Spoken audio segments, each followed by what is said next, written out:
Verse 9, yeah. Paul says, so we have not stopped praying for you since we first heard about you.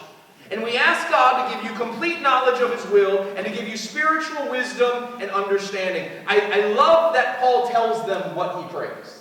Right? Like, it is really nice. Like, it's uplifting when someone says, praying for you. Yep.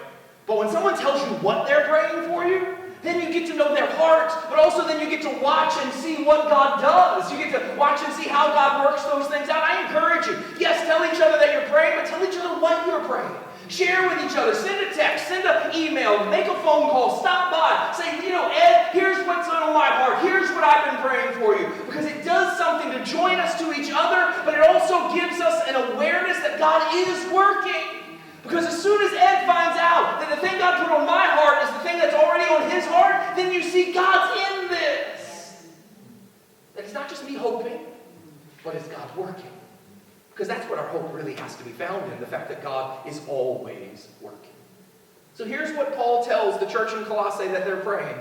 We ask God to give you complete knowledge of His will and give you spiritual wisdom and understanding. Not praying that you would be happy and safe.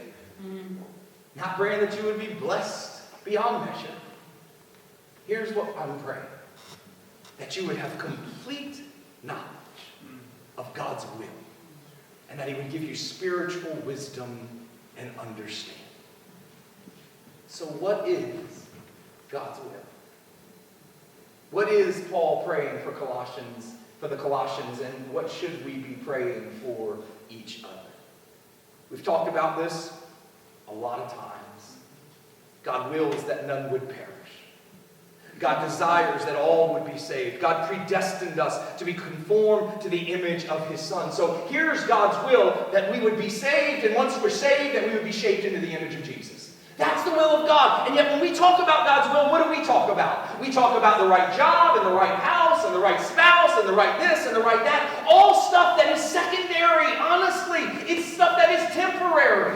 And here's the thing, if we trust God with the eternal, He will do all those temporary things. I'm not trying to say they don't matter. I'm trying to say keep them where they belong. If we are letting His will be worked out in our lives, He will work out salvation in us, and He will work out salvation through us. And He will do everything He does to make us like Jesus.